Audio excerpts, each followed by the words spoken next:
જય હિન્દ જય ભારત. સ્વાગત છે તમારું ગુજરાત સરકારી હબ ચેનલ પર. ઓએનજીસી દ્વારા એપ્રેન્ટિસની જાહેરાત કરવામાં આવી છે, તેના વિશે આપણે આગળ વધુ વાત કરીશું. ઓએનજીસીની ઓફિશિયલ જે નોટિફિકેશન છે તે આપણે અહીંયા સ્ક્રીન પર જોઈશું. અહીંયા તમને પોસ્ટ નામ આપેલું છે, કઈ ક્વોલિફિકેશન જરૂર છે તે પણ આપેલું છે અને લોકેશન અહીંયા આપેલું છે કે કઈ જગ્યાએ આ પોસ્ટની વેકેન્સી છે. દહેજ જે લોકેશન છે ત્યાં અહીંયા અટેન્ડન્ટ ઓપરેટર, ફિટર, ઇલેક્ટ્રિશિયન તેમજ HR એક્ઝિક્યુટિવની અહીંયા પોસ્ટ આપવામાં આવેલી છે. હવે આપણે જે અહીંયા અટેન્ડન્ટ ઓપરેટર છે તેમાં ટ્રેડ સર્ટિફિકેટ હોવું જરૂરી છે. દરેક પોસ્ટની સામે અહીંયા તમને ક્વોલિફિકેશન પણ જોવા મળી રહેશે. મોસ્ટલી ટ્રેડ સર્ટિફિકેટવાળા અહીંયા ઉમેદવાર અપ્લાય કરી શકે છે, જ્યારે HR એક્ઝિક્યુટિવમાં BBA ડિગ્રી હોવી જરૂરી છે.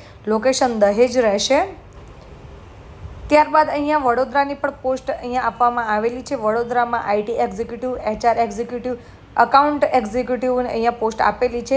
IT એક્ઝિક્યુટિવમાં બેચલર ડિગ્રી ઇન IT જરૂરી છે, જ્યારે અકાઉન્ટ એક્ઝિક્યુટિવ અને HR એક્ઝિક્યુટિવમાં BCom ડિગ્રી હોવી જરૂરી છે.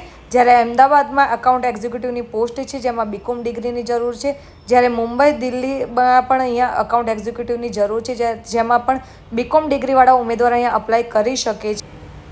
આ જે એપ્લિકેશન છે તે લાસ્ટ ડેટ 15/5/2026 રહેશે. હવે જે જાહેરાત ક્રમાંક 1 થી 4 છે તે લોકોને એપ્રેન્ટિસ ઇન્ડિયા પોર્ટલ ઉપર અપ્લાય કરવાનું રહેશે, જ્યારે ક્રમાંક 5 થી 12 છે તેમને એક્ઝિક્યુટિવ ભૂમિકાઓ માટે NATS પોર્ટલ ઉપર નોંધણી કરાવવાની રહેશે. એટલે આ જે એપ્રેન્ટિસ છે તે 1 વર્ષ સુધીની રહેશે.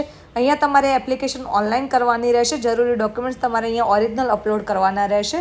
તો જે પણ લોકોએ આ રીતની ક્વોલિફિકેશન ધરાવે છે તેમના સુધી આ રીલ્સને જરૂરથી શેર કરજો. અમારી આ માહિતી ઉપયોગી લાગી હોય તો વિડીયોને જરૂરથી લાઇક કરજો. સાથે જ અમારી ચેનલ ગુજરાત સરકારી હબ ઉપર નવા આવ્યા હો તો ચેનલને જરૂરથી સબસ્ક્રાઈબ કરી લેજો, જેથી આવી અવનવી યોજનાઓ તેમજ ભરતીની માહિતી અમે તમારા સુધી પહોંચાડી શકીએ. સાથે જ અમારા વોટ્સઅપ ગ્રુપમાં જોડાવા માટે બાયોમાં લિંક આપી છે, ત્યાંથી ક્લિક કરીને તમે અમારા વોટ્સઅપ ગ્રુપમાં પણ જોડાઈ શકો છો.